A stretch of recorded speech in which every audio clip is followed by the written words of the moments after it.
do this or not. Hi, can you hear that? My name is Gary Phipps. I'm one of the 4 deacons here. Larry, Mo, and Curly are the others. Ronnie wanted me to talk a little bit about the history of the church since I've been here. I came here 2013. I've been in and out of church a long time, all my life really. And I got baptized years ago, but I never really got it together. I've had a lot of issues. Ronnie once said I was the nice guy. I'm not. I'm not the nice guy. I'm not. I've broken pretty much every rule in the book and was okay with it. It didn't bother me. But after I retired, and I retired early because then I could do whatever I wanted to. But I didn't do anything. I just laid around, and so finally one day, my dog died, and he was about to die, so I took him over to the vet across the way and had him put down. And I just stopped at this church. It was just the first place. It didn't matter what the name on it was. I just stopped, and I had been in counseling before through another Christian program. And so I just stopped to talk to the pastor. And Helen Landers, the secretary, she was secretary then. And she let me see the pastor, Jeff Moore. And Jeff sat and listened to me for an hour. And at the end, he said, I really don't have, I'm not a counselor, but he gave me the name of a woman who was with Baptist Children Home and Family Services. It's called Pathways Counseling. And made an appointment, went and saw her, talked to her for 2 years. And in that time, anyway, I started going to church on Sunday morning.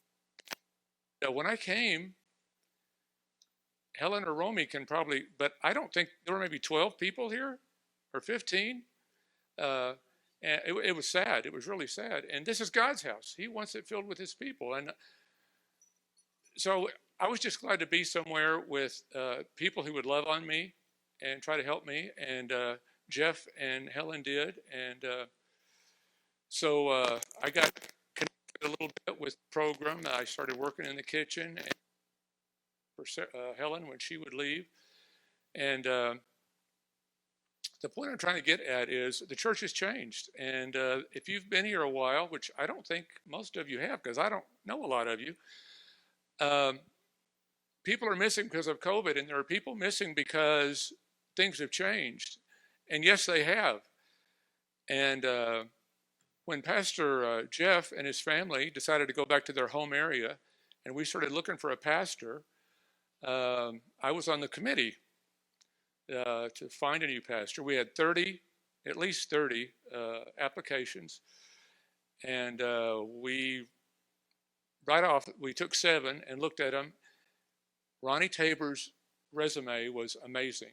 I mean, it's unbelievable. He stood out head and shoulders above the rest, and all of us agreed. The first vote, everyone voted. We got to talk to this guy.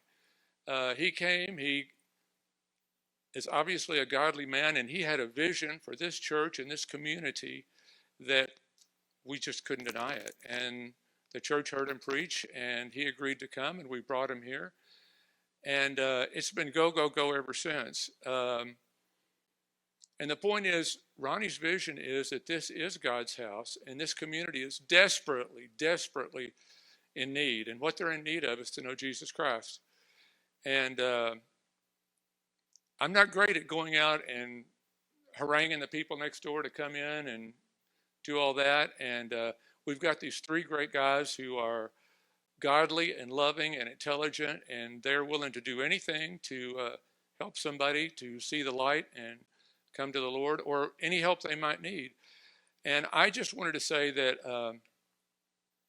I'm grateful Ronnie's here. And I think I'd like all of us to, if you get a chance to talk to him, what is his vision for the church? He tells it every time we have a meeting. He talks about it. And I tell you, I can talk about it all the time, but when he talks, something comes in his eyes, in his voice. And I know that the Lord has a purpose for this church and the people that are here. And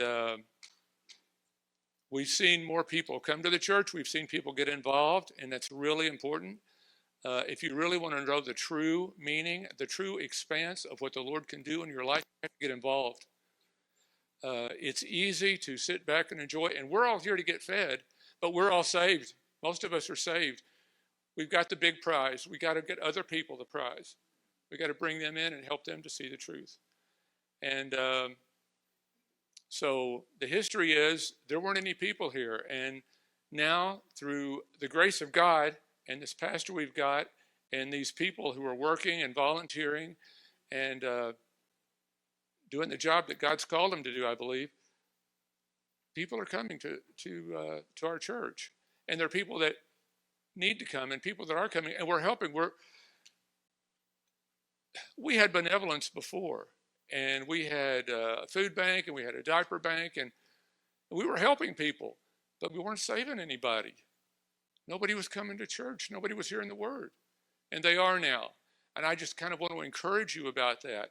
The history of this church is that it's been in 2 different locations in town. It got to be a large, important church, and then it died on the vine. I don't know why. But when I came, there were a dozen people here, and we couldn't get anybody to volunteer or help or do anything. And if you want to know my backstory, I'll tell you sometime. I won't tell you all of it probably, but you don't want to know. But I came to a church where people cared about me. I know they did. And I'm a very selfish person. And I live alone, and I have for 40 years, and that makes you a very selfish person. But people loved me here. They didn't care about that. And they love you too. We all love you too. I just wanted to say, I see great things ahead. I see great things in store. The coronavirus is kind of shaking things up, shaking the country up, shaking us up as individuals. But God is in control. I have to tell myself that every day for everything. God is in control. And